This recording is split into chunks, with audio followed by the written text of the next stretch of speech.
Hi everyone, today I have a jelly printing video and I recorded this almost a year ago and I don't know why, but I never edited it or made the voiceover, but I really love the prints that I have from this session and that's the reason why I decided to now edit the video. And I think it's time because it might be that some of the products I'm using are already out of stock in our shop. I don't really know because I can't remember what I have used for these prints.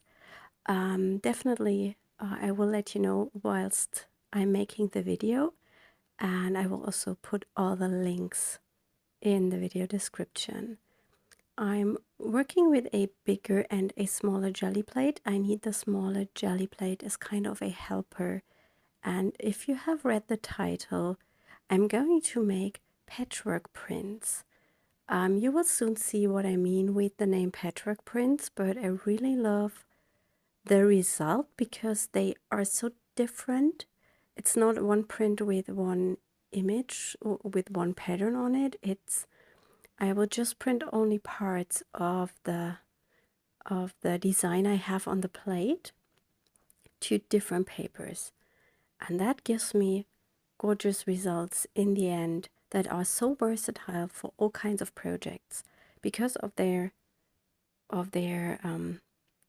different colors and textures laid next to each other. They give you so many options to use them as a background for cards, for artist trading cards.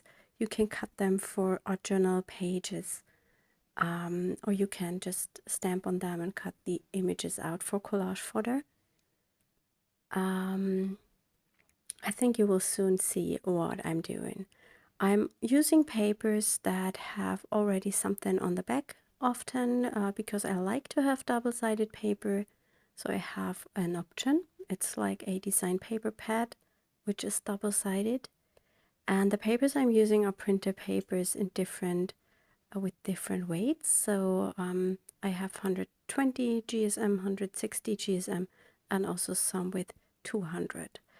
I sorted all my prints that have a white backside and I'm going to print on them. And you can see what I'm doing. I just print parts of the jelly plate to all the different papers. If you could see my desk, there is laying around tons of papers all around me that must dry in between and that have to be fully printed. So I'm going to print them all completely. For the first one, I've used a stamp to create the texture on the plate, and as I said, I will link up all the stamp sets I'm using in the video description. I really love this technique. It creates just a nice pattern, and it's also really interesting to transfer one color into an area with another color with the stamp. I'm not sure if I will know all the paints I'm using here. I will try to find it out and then write it also in the video description. I used a lot of different paints, especially from Amsterdam and from Schmincke, which are my favorite paints, I have to say. And I really like to mix the it's a purple color. It's not a bluish violet, it's more of a warm violet with a yellow because it just mixes a beautiful orangey red.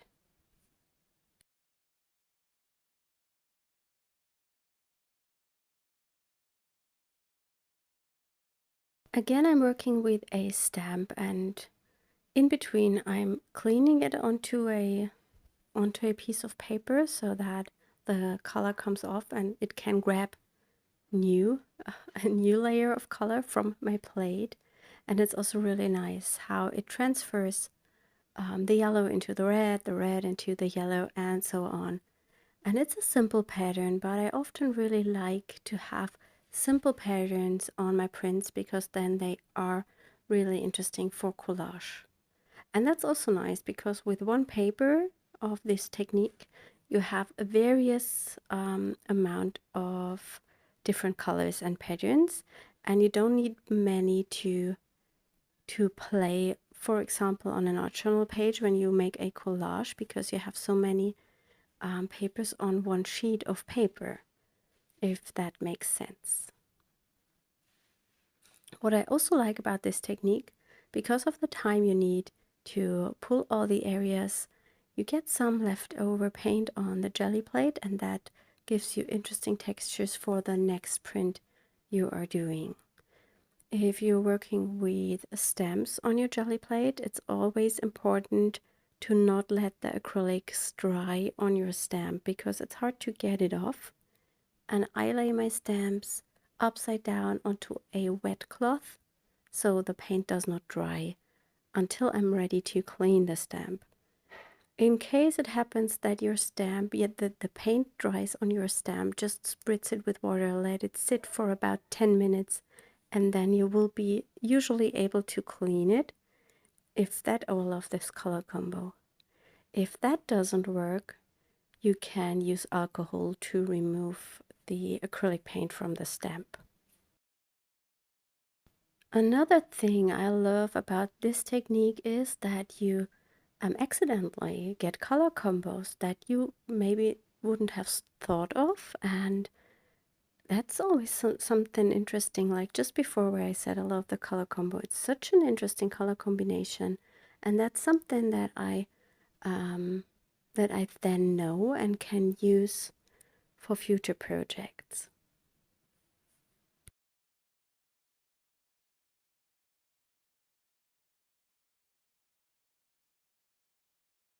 It's going to be quite a long video. I will not talk all the way through, because that might be quite exhausting and maybe also boring. Here I picked a different stamp. It's also a simple pattern with some circles on it, and I also used the helper plate in between to put the pattern onto the plate. Yes, I will keep that video in real time in case you are printing along with me. It's always good to have the video in real time. That's the paper where I really love the color combo.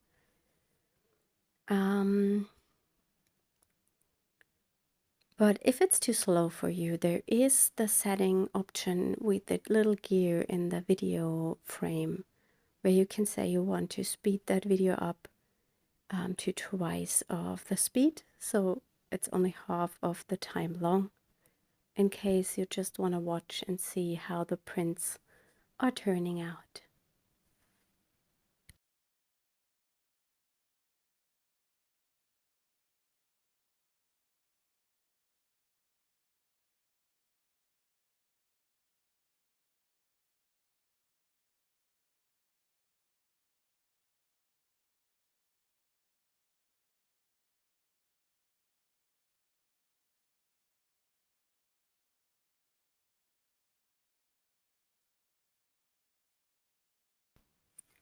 Of course, I will give you a flip through the prints at the end of the video.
Something that I also really like is that you sometimes have white spots in between because it's not so easy to layer everything perfectly.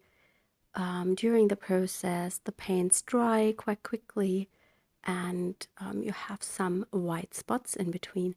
But these white spots make a background super interesting when you use it on your artwork, because then you have some really light tones, tonal values on your print, and that is just more contrast and more interesting.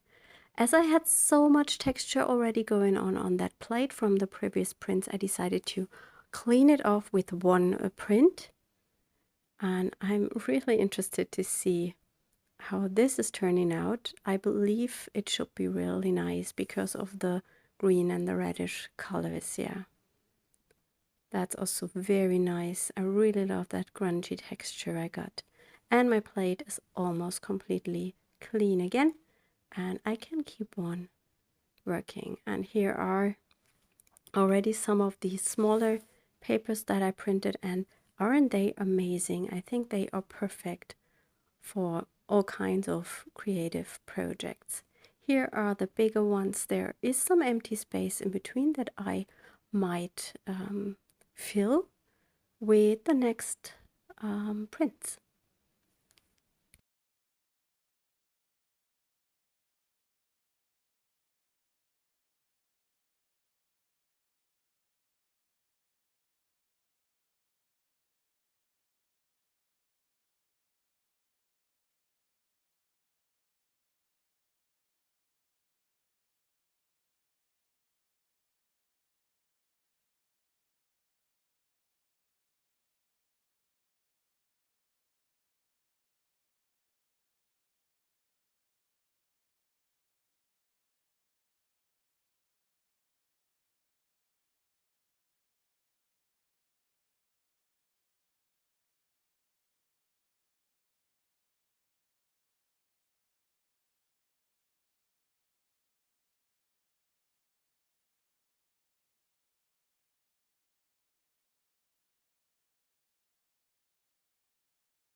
With this way of working, you also get sometimes really interesting layering. I prefer using transparent paints when I do jelly printing, and these layer up onto some of the others and often create really interesting textures and color mixtures.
And here I printed some whole sheets again because I wanted to clean the plate and I thought it might be a nice background and I really like it. I think the color mixture is so beautiful.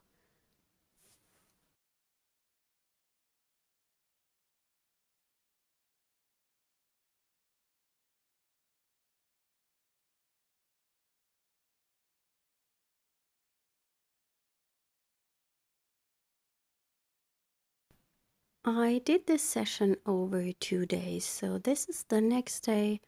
This time I don't use that little helper plate because I didn't use it a lot. And I'm also using some different stamps this time.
And for this session, I decided to use some brand new papers. And the reason was I wanted to have double-sided patchworky prints to maybe make some folding projects.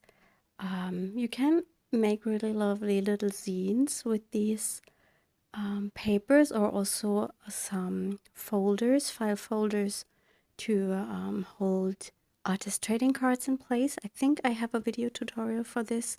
I will try to find it and link it up in the description. Or you can make some little mini art journals.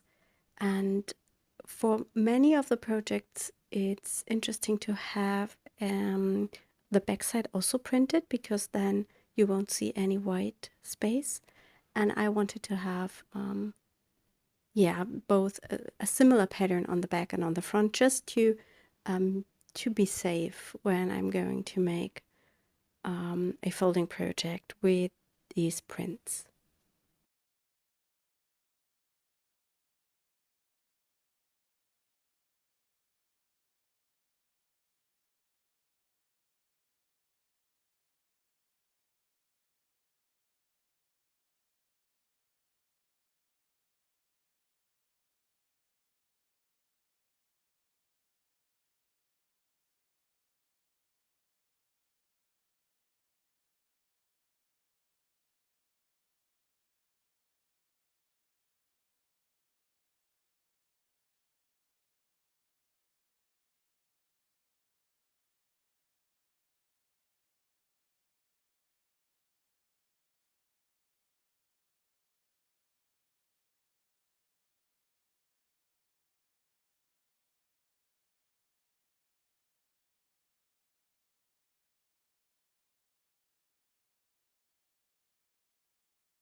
Bringing in some dark spots is also interesting because it also increases the tonal value, and then you have the option to bring something really dark onto your background, and that will make the colors that you have on your print pop even more.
And here I decided also to clean up the plate with one print, and I'm expecting it to be very interesting because of the grungy dark color that was left on the plate combined with these bright reddish tones. I really like that. I think it's the I can't remember the red color from Amsterdam. I will link it up, not link it up, well, I will mention it in the description, but I really like this. It's kind of an autumnal paper, I would say, with the grungy texture going on.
And as there is so much left on the plate, I am going to combine it with some turquoise and some Naples yellow greenish and take one print of this combination because I really like the burnt sienna combined with a turquoisey color.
I think I either didn't like this color combo or my prints were all full, and I decided to just bring in a bit of yellow and make one full print to clean off the jelly plate.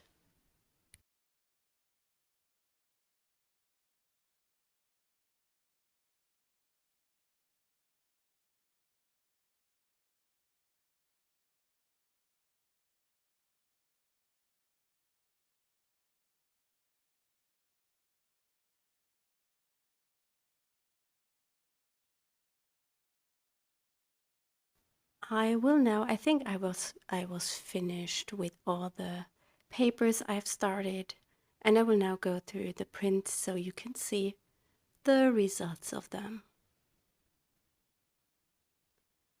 What I also recommend is if you want to cut out some of the areas for a background, I would use a viewfinder to find the perfect area to cut out. Yes, and that was my video for today. Quite a long one. I hope you enjoyed that jelly printing session, and I hope we will see us next time. Bye.